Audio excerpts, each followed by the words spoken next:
Então, vamos lá. Eu vou continuar com aqueles slides das aulas anteriores, tá? Já está disponível para vocês no meu Bernoulli, no módulo 2, na frente D, caso vocês não estejam acompanhando direito. Está lá já à disposição de vocês. Nós vamos para o gênero épico.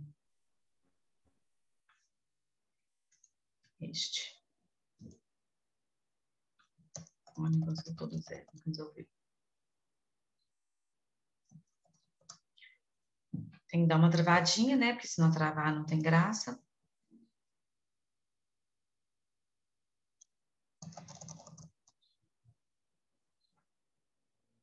O que está acontecendo? Meu Deus, parou de compartilhar.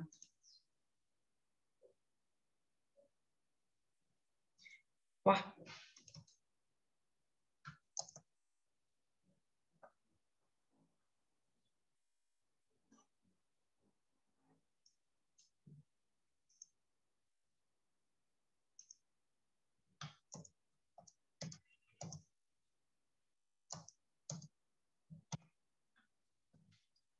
Segundo round, gente. Vamos ver se está agora.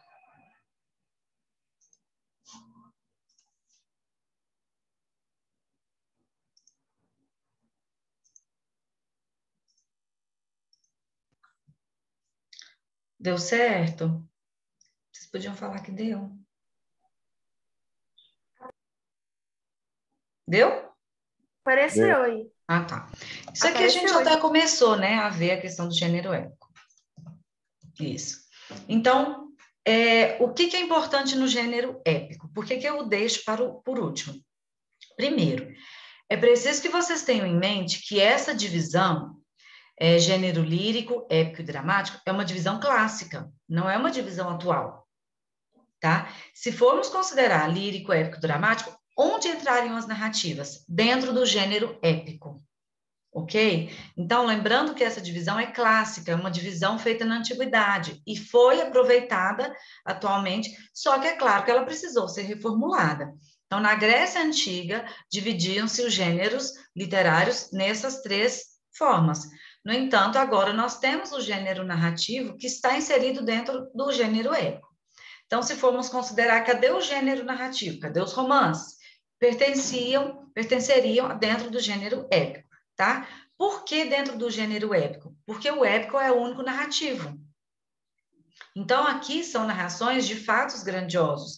Lembrando que o gênero épico não necessariamente está em prosa. Nós temos o maior símbolo do gênero épico, a epopeia Os Lusíadas, que não está em prosa. Tá vendo que precisou haver essa reformulação dentro do gênero épico? Então, o que é o épico? Tudo que eu estiver narrando que se trata de heróis, que se trata de feitos grandiosos, que se trata da história, de grandes marcos históricos. Por exemplo, nós temos alguns filmes pertencentes ao gênero épico. Excalibur, Rei Arthur. Opa. Então, essa grandiosidade, esses heróis são apresentados dentro do gênero épico. Então, eu sempre tenho um herói, eu tenho os demais personagens e eu tenho um narrador. Ah, mas em Os Lusíadas tinha narrador? Tinha narrador, mesmo que ele estava em forma de poesia, dividida em estrofes e versos, tá? Por isso, a reformulação.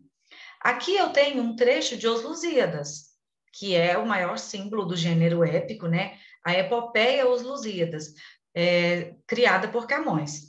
Na próxima aula nós vamos falar um pouquinho mais dela quando estudarmos o classicismo.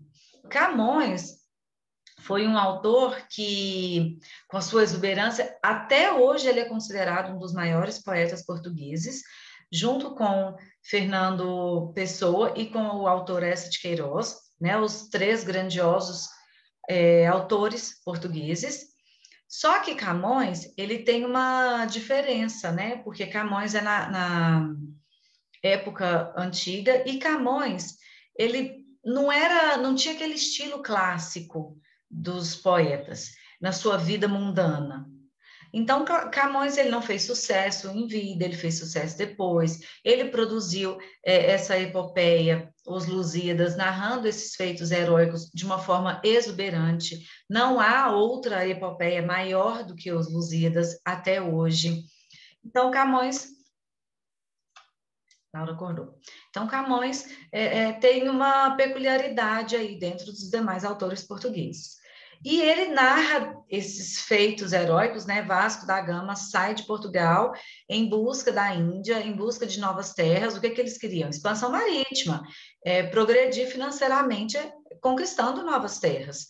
E diante disso, ele mistura uma questão da mitologia grega, ele mistura questões do conhecimento do português, ele mistura o feito heróico mesmo, né? Porque enfrentar o mar durante dias e tudo que o mar predispõe aos navegantes, né? Ele foi um Vasco da Gama, é o chefe da expedição, então ele via isso como um herói, um ato heróico, né? Foi isso que é proposto em Os Lusíadas.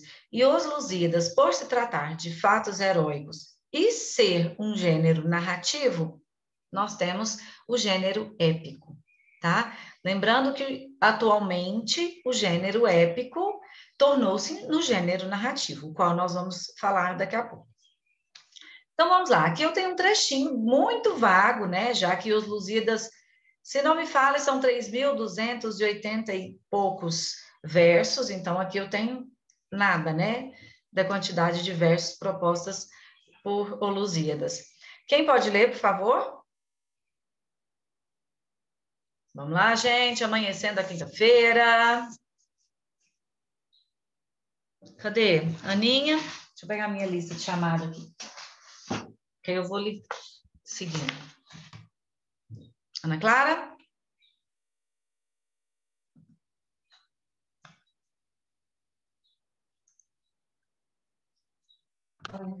Bom dia. O microfone não queria ligar. Eu tô aqui olhando se eu tô dando aula sozinha. Slide, então deu. Não, até eu levei um susto achando que a Aninha não tava aqui. Falei, Não, o microfone não tava querendo ligar, não sei o que aconteceu. Não, eu falei, gente do céu, a conexão deles caiu, eu tô aqui horas explicando tudo sozinho. Ai, que susto. Vai, Aninha. Não dá para ver.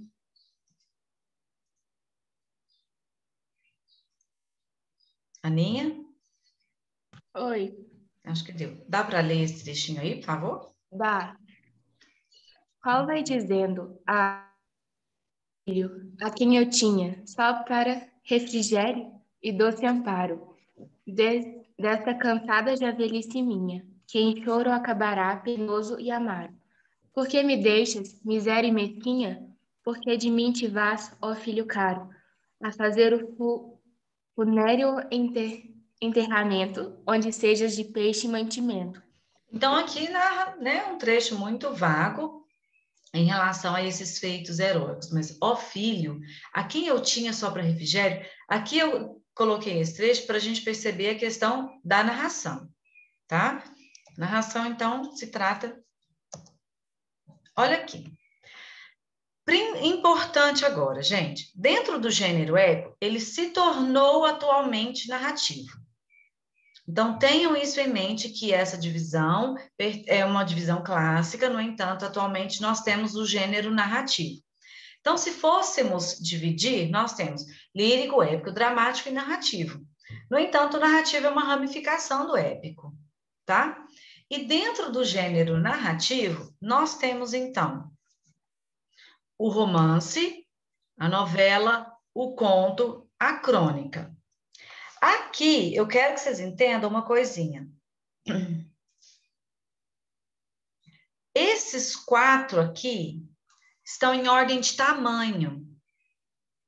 O romance é mais extenso, ele apresenta mais de um conflito, ele apresenta uma quantidade maior de personagens, ele apresenta vários focos, vários episódios dentro de uma obra única.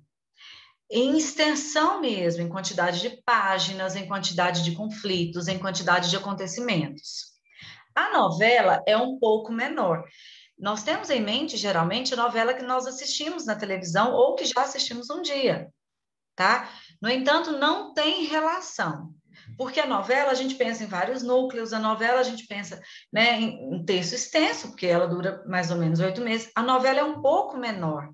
A novela, ela também tem uma quantidade mais de personagens. A novela, ela tem também, assim como o romance, mais de um conflito, só que é tudo muito mais enxuto, um pouco menor do que o romance. Então, o romance é mais extenso, a novela um pouco menor. Já o conto, eu tenho uma quantidade reduzida de personagens, um único conflito, eu tenho um único núcleo de personagens. Sabe a novela e o romance que tem o pobre e o rico, que tem o que mora na cidade, o que mora na roça, o que vive a guerra de Canudos e o fotógrafo, que tem 2 focos. No conto não existe isso. No conto é bem reduzido, tá? No caso, por exemplo, da Missa do Galo, a Cartomante e a crônica. A crônica, é importante nós abrirmos ainda um outro parêntese sobre ela, porque a crônica era pertencente unicamente ao gênero literário. No entanto, hoje nós temos as crônicas argumentativas, que é um gênero misturado aí, né, híbrido, em relação ao jornalismo e ao literário. A crônica, ela tem parte jornalística e tem parte literária. Então, a crônica já é um gênero textual um pouco mais trabalhado em relação à linguagem, mas em relação ao tamanho, ela é o texto menor que nós temos dentro do gênero narrativo literário. Deu para perceber essas 4? Aqui eu coloquei a fábula porque o Bernoulli traz a fábula também como gênero literário. No entanto, essa percepção vocês não vão encontrar em qualquer autor, tá? Em qualquer periódico. A fábula, ela é um gênero didático, né? Cujos personagens têm vivências, têm pensamentos, têm ações como os humanos, tem uma lição de moral, é um gênero mais curto ainda do que a própria crônica, mas é um gênero didático, ele é para trabalhar em si. Então, ele foi colocado aqui também como gênero, ele é narrativo, sim. No entanto, ele foi colocado como literário, uma vez que trabalha com uma linguagem figurada, né? E a epopeia pertencente unicamente ao gênero épico, tá? A epopeia, geralmente dividido em estrofes e versos, que marca grandes feitos heróicos, histórias de grandes heróis portugueses, no caso. Em relação a essa divisão, alguma dúvida? Romance, novela, conto e crônica, em ordem de tamanho, gênero narrativo atual, tá? Pertencente aí a um encadeamento do gênero épico. Fábula colocada como gênero narrativo literário pela linguagem utilizada, e a epopeia pertencente unicamente ao gênero hípico. Hípico é ótimo, épico. O que eu quero... Ixi, a Sara tá caindo, porque ela já entrou umas 3 vezes. Olha só, é isso aqui que nós vamos trabalhar agora. Eu vou abrir um outro material para nós determinarmos que o gênero épico tem narrador, personagens, tempo, espaço, enredo. Aqui é um videozinho de Os Lusíadas. Eu não vou passá-lo agora, porque semana que vem nós vamos trabalhar especificamente sobre Os Lusíadas, tá? Eu vou abrir um outro aqui, da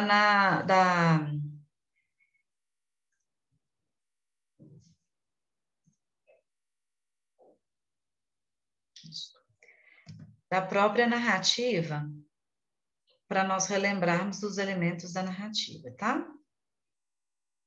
Gente, vocês vão ficar com as câmeras desligadas, me largando conversando sozinha mesmo? Que desunião. Deu?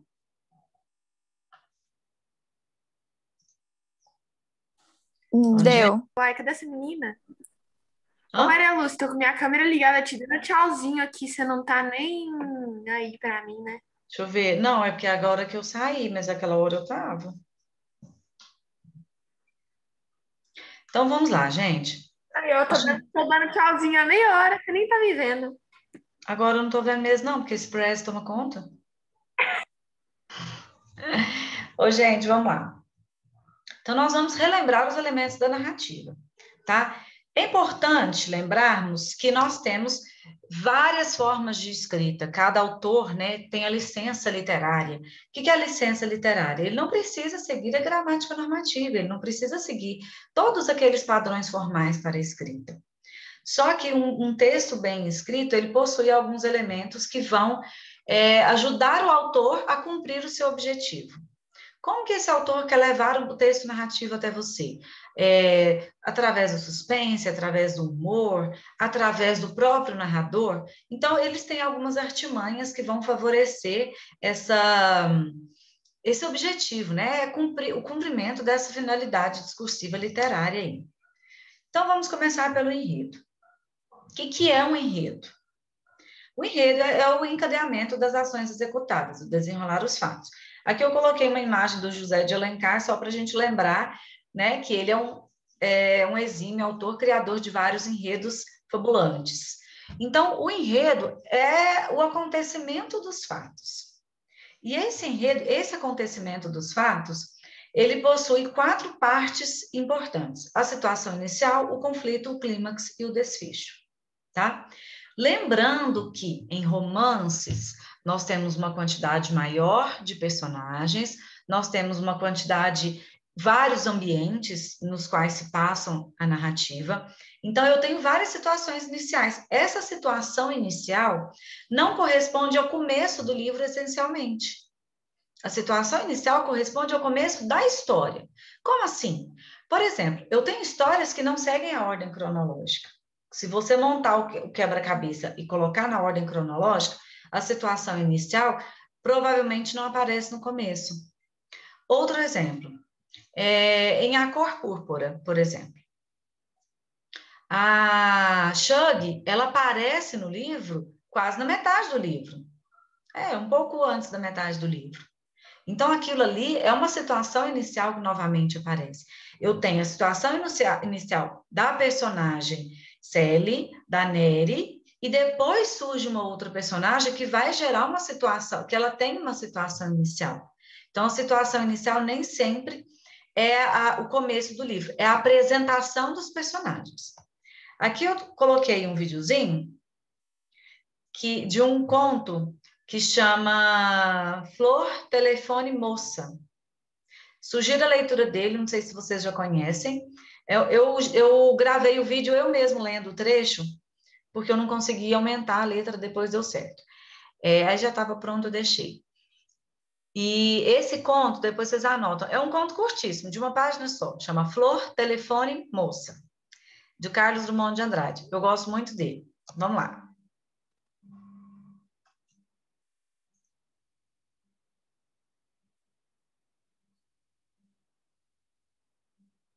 Não, não é conto. Sou apenas um sujeito que escuta algumas vezes que outras não escuta e vai passando. Naquele dia escutei certamente porque era a amiga quem falava. É doce ouvir os amigos, ainda quando não falem, porque amigo tem o dom de se fazer compreender até sem sinais, até sem olhos. Falava-se de cemitérios, de telefones, não me lembro. De qualquer modo, a amiga. Bom, agora me recordo que a conversa era sobre flores. Ficou subitamente grave, sua voz murchou um pouquinho. Sei o caso de uma flor que é tão triste. E sorrindo. Mas você não vai acreditar, juro. Quem sabe? Tudo depende da pessoa que conta, como do jeito de contar. Há dias em que não dependo nem disso, estamos possuídos de universal credulidade. E daí, argumento máximo, a amiga asseverou que a história era verdadeira.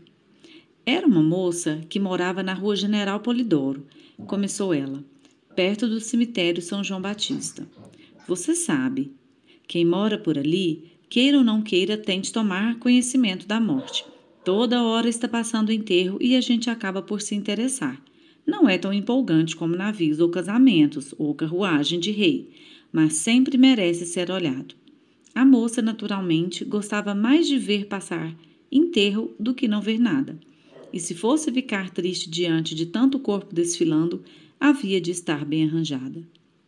Olha só, aqui é o início, a situação inicial de um conto. Eu coloquei de um conto que é mais fácil nós entendermos essas perspectivas narrativas. Então, eu tenho um trecho, não é conto.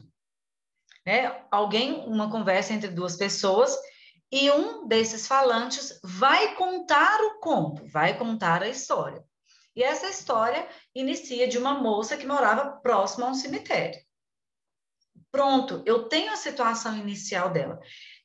A situação inicial, cuja rua onde ela morava ficava-se próximo ao cemitério, a situação inicial de que ela, querendo ou não, tinha que gostar de velórios, porque todo dia alguém morria, ela tinha essa proximidade com a morte. Pronto. E aí vai acontecer o desenrolar dos fatos. Então, eu tenho a situação inicial. Opa! Depois eu tenho um conflito. O que é o conflito, então? O conflito, ele acontece, ele é o problema da narrativa. Como se trata, por exemplo, de um conto, eu tenho um único conflito. Qual é o problema dessa narrativa? O que acontece para que os fatos se desenrolem? Então, por exemplo, vamos em A Cor Púrpura. Célia estava lá com a sua irmã, o seu padrasto, ela era acostumada a ser abusada. Se ela não tivesse se casado, se o pai dela não tivesse oferecido Célia ao seu marido, a história permaneceria a mesma, não teria por onde começar a história, não teria graça a história. Se ela fosse sempre abusada, irmã da Nery, brincava com a Nery, abusada, e aquilo ali aconteceria repetidamente. No entanto, aconteceu um problema. Ela resolveu se casar. Aí os fatos começaram a mudar de figura. Aqui eu trouxe um videozinho do conto O Missa do Galo, que vocês já conhecem, só que é em forma de vídeo, para vocês perceberem qual que é o conflito desse conto. O que acontece nesse conto? Vocês lembram? Qual poderia ser o conflito desse conto?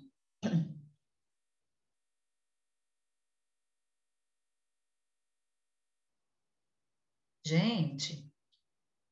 Oiê. Oi. Ah, obrigada. Alguém conversou. Qual o conflito do conto Missa do Galo, gente?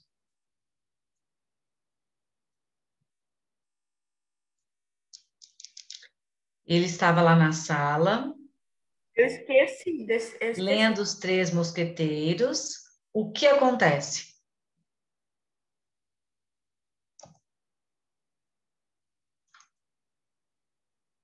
Vou deixar vocês assistirem, então. Nunca pude entender uma conversação que eu tive com uma senhora há muitos anos. Contava eu 17, ela 30.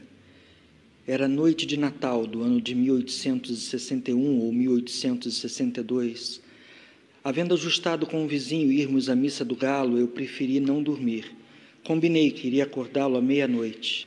Estava eu hospedado na casa do escrivão Menezes, desde que vim de Mangaratiba para os estudos preparatórios no Rio de Janeiro.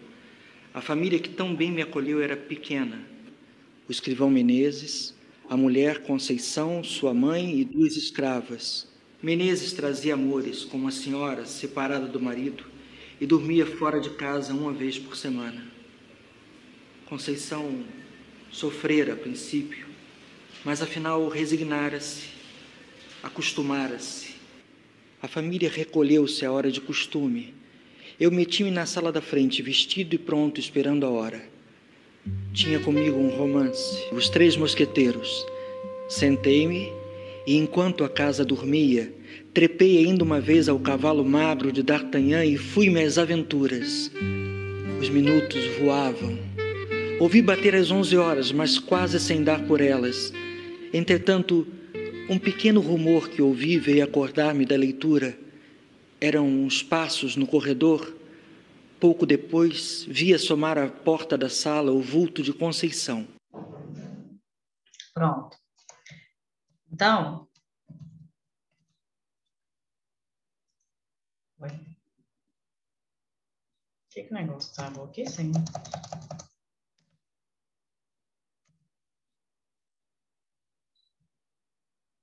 Gente, travou para sempre, eu acho.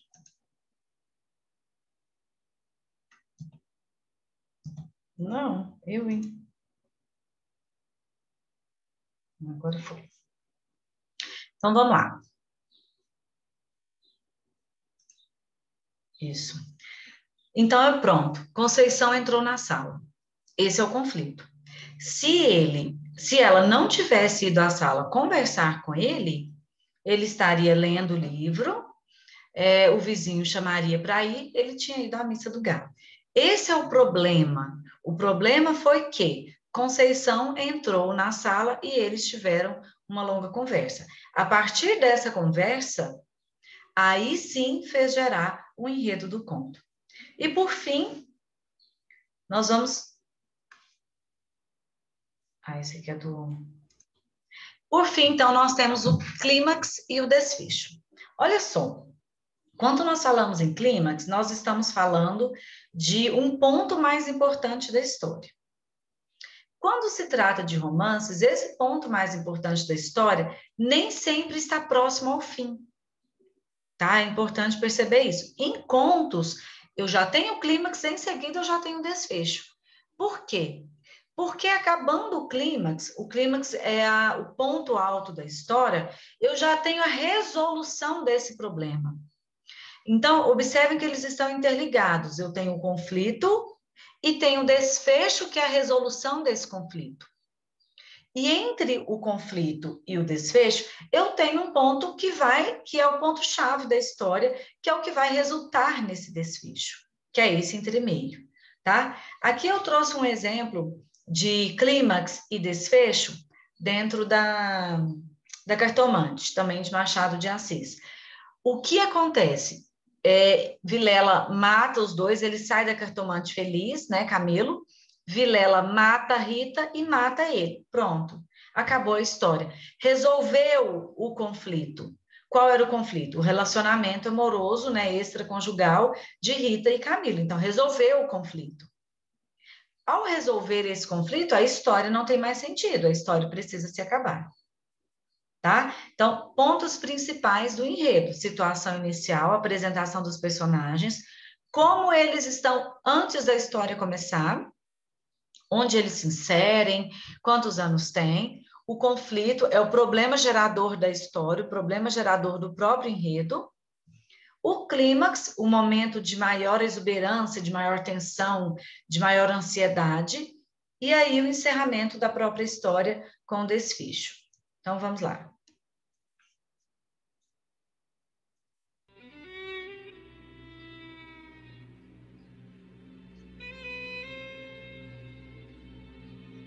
Essa produção é bem pobrinha, viu?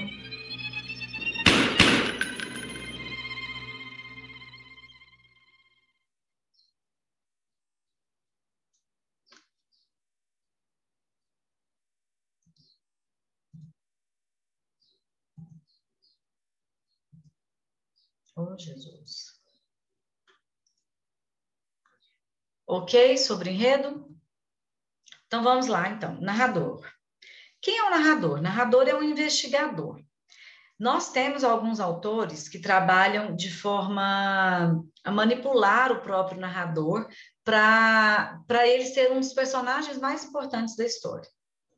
Por exemplo, em Dom Casmurro, o narrador-personagem, Bentinho, no caso, ele manipula toda a história. Então, ele não é apenas um personagem, a parte narrativa proposta por próprio Bentinho vai estimular muitos pensamentos dos leitores e vai gerar algumas situações na própria história. Então, o narrador não é apenas aquele que conta a história, né? O narrador, ele é um investigador, porque ele vai fazer com que a história se desenvolva ou por uma visão ou por outra visão.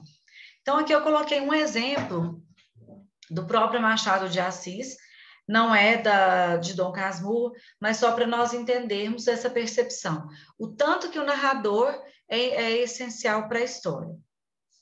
Vamos lá, alguém pode ler isso, por favor? Nossa, ficou grande a letra? Acho que sim, tá bom. Bárbara? Oi, para ler? Assim tá pequeno ou você prefere assim?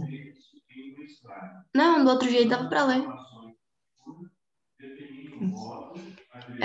Algum tempo hesitei se devia abrir essas memórias pelo princípio ou pelo fim. Isto é, se poria em primeiro lugar o meu nascimento ou a minha morte. Suposto o uso vulgar seja começar pelo nascimento, Duas considerações me levaram a adotar diferente método. A primeira é que eu não sou propriamente autor defunto, mas um defunto autor. Para quem acampa foi outro berço. A segunda é que o escrito ficaria assim mais galante e mais novo. Moisés, que também contou a sua morte, não a pôs no introito, mas no cabo, diferença radical entre este livro e o Pentateuco. Então, aqui eu tenho, né, Memórias Póstumas de Brás Cubas. Ele vai contar a sua própria história. Observem aqui que é algo diferente, né? Então, o narrador, que é o personagem central, vai contar pela sua própria visão, né, texto narrado em primeira pessoa, e ele, nesse caso aqui, ele conta seguindo a sua própria perspectiva. Essa perspectiva, no caso do Memórias Póstumas de Brás Cubas, ele se autoavalia e ele resolve que ele é um defunto autor. Ou seja, ele morreu e depois resolveu contar as suas memórias, né? Por isso que se trata de memórias póstumas, pós-morte. Depois nós temos, então, o narrador observador. Antes da gente passar para cá, só perguntar uma coisinha aqui. Qual é a diferença entre o narrador observador e o narrador onisciente? Vocês lembram?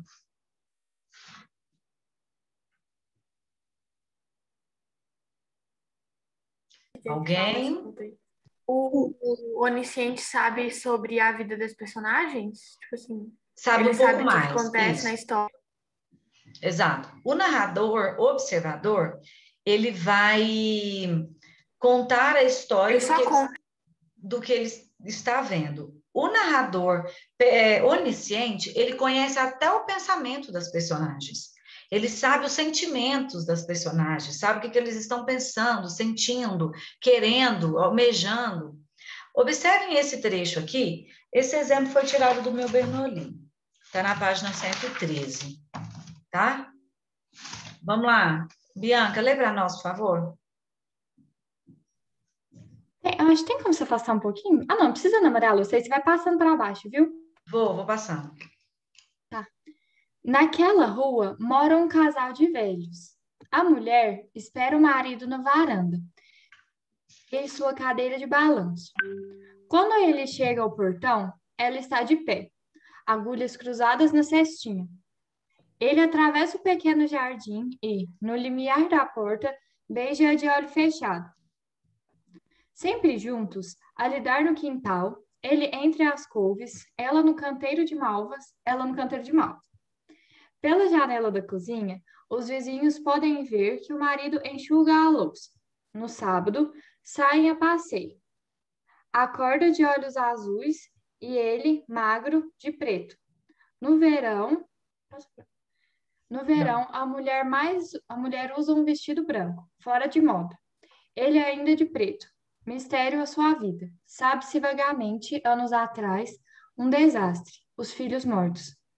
Desertando casa, túmulo, bicho, os velhos mudam-se para Curitiba.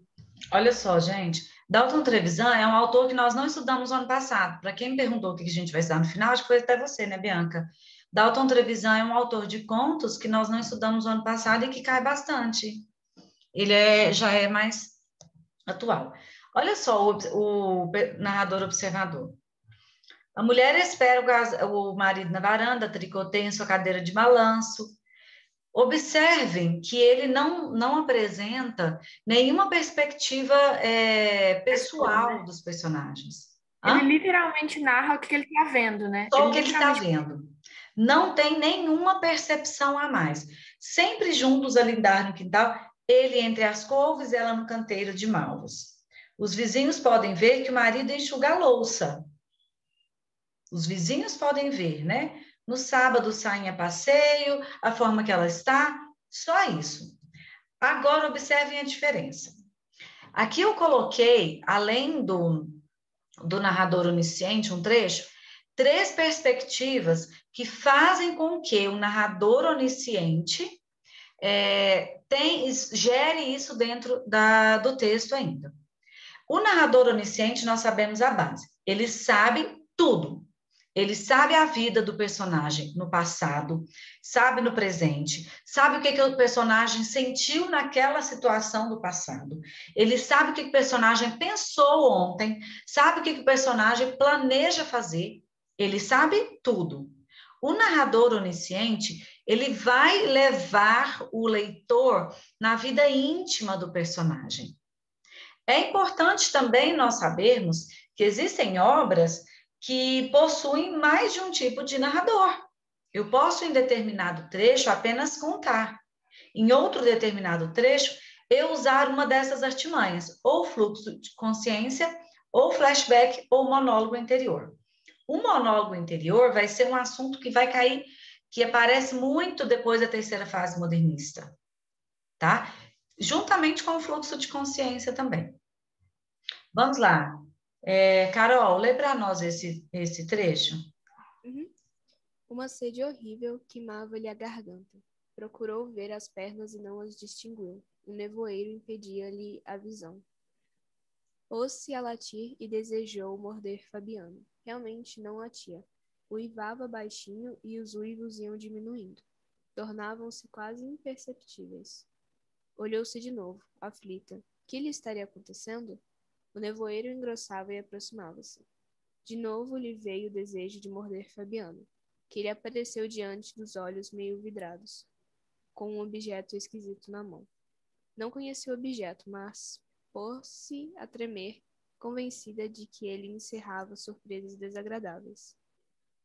Fez um esforço para desviar-se daquilo e encolher o rabo. Cerrou as pálpebras pesadas e julgou que o rabo estava encolhido. Não poderia morder Fabiano, tinha nascido perto dele, numa camarinha, sob a cama de varas, e consumir a existência em submissão, ladrando para juntar o gado quando o vaqueiro batia palmas. Alguém sabe de onde veio esse trecho? Narra o que ele tá vendo. Vidas secas. Vidas secas, castelhano. Então vamos lá. Fluxo de consciência. Clarice Lispector é chefe do fluxo de consciência. O que é o fluxo de consciência? O personagem conversa consigo mesmo, tá? Ele conversa com a sua própria consciência, com o seu pensamento. E o narrador onisciente sabe que o personagem está conversando consigo mesmo. Entenderam? Então, ele tem um fluxo de consciência, ele para da realidade, aí ele pensa, ele conversa com ele mesmo. Maria Lúcia, não faz isso. Maria Lúcia, acalma. Maria Lúcia, para. Tá? Então, ele tem a consciência, ele tem uma conversa sobre ele mesmo. Além de Clarice Lispector, em vários contos que trabalharão essa questão do fluxo de consciência, nós temos Nelson Rodrigues. Tem uma obra chamada... Nelson Rodrigues é autor de teatros, né? Tem uma obra chamada Vestido de Noiva. Elas são 3 planos. Um plano inteiro da obra inteira é o fluxo de consciência. Não é um determinado momento. A obra inteira é a consciência da personagem, tá? Vamos lá, Daniel, lê para nós, por favor, o fluxo de consciência. Tem que ser chamado. Daniel não tem, não? Débora? Desculpai-me, mas vou continuar a falar de mim, que sou meu desconhecido, e ao escrever me surpreendo um pouco, pois descobri que tenho um destino.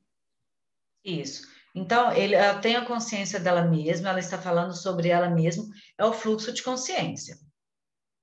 Depois nós temos o flashback. O flashback é a retomada do passado, tá? Então, eu paro a história, eu retomo ao passado, eu explico para o meu leitor o que aconteceu no passado, eu falo de mim mesmo, eu, enquanto personagem, eu explico um fato do passado, eu tenho uma memória desse passado, e aí eu volto para o presente. Tá? Esse é o flashback. O flashback também acontece apenas na narração onisciente. Vamos lá. Gabriela, lê para nós o flashback, por favor.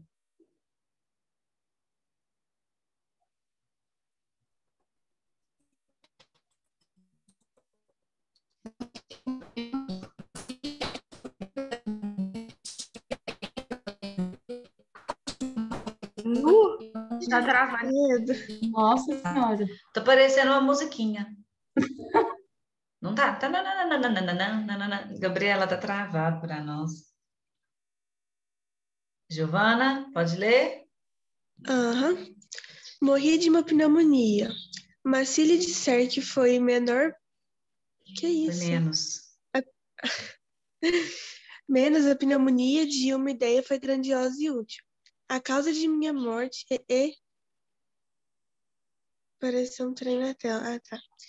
É possível que o leitor não me creia e todavia é verdade. Vou expor-lhe sumariamente o caso Julgue-o por si mesmo. Julgue-o por si mesmo. Nossa. Então, ele para a história e vai contar que morreu de pneumonia, o que aconteceu com a pneumonia. Esse é o flashback. E por último,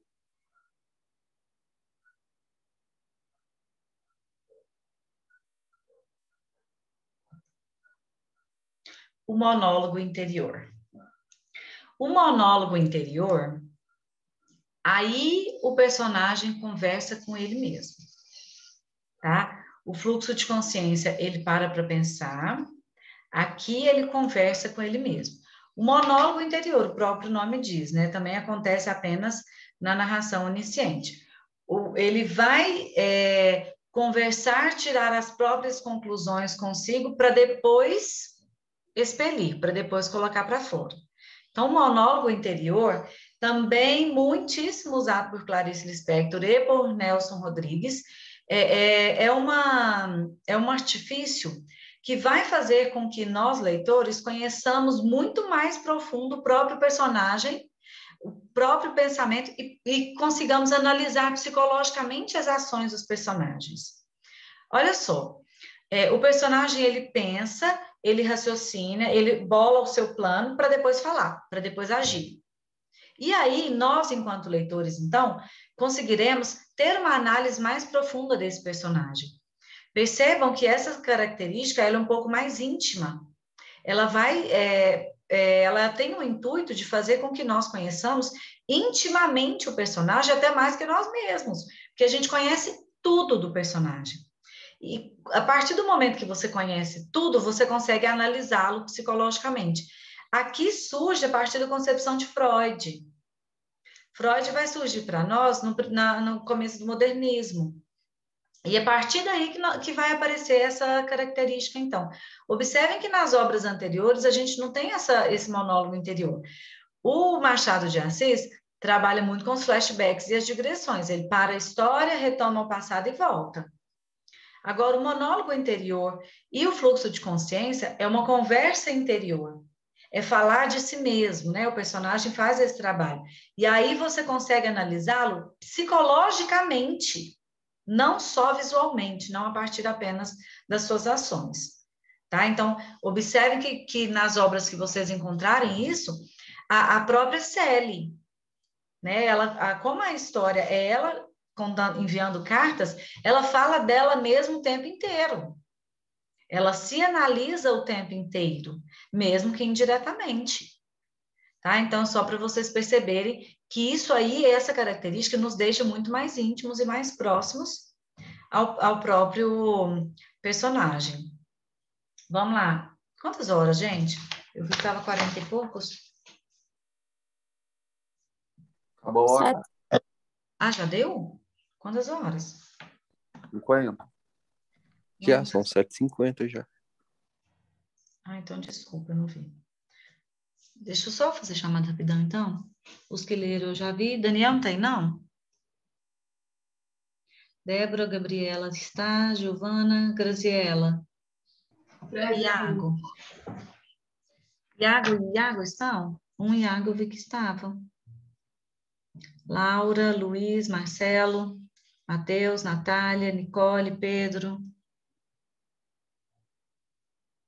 Tá aí? Tô aqui. Petati também. Eu também estou aqui, Matheus. Ok. Coisa? Marcelo, não? Felipe, Sara, entrando, Vinícius. Eu tô aqui, Moreno Lúcio. Ok. Vitória. A outra Sara também tá aqui. Tá bom. Vinícius tá aqui Caixeta. também. O Vinícius Coelho tá aqui. Ok, caixeta não, né? Gente, boa prova. Até mais tarde. Beijo para vocês. Bom final de semana. Obrigada.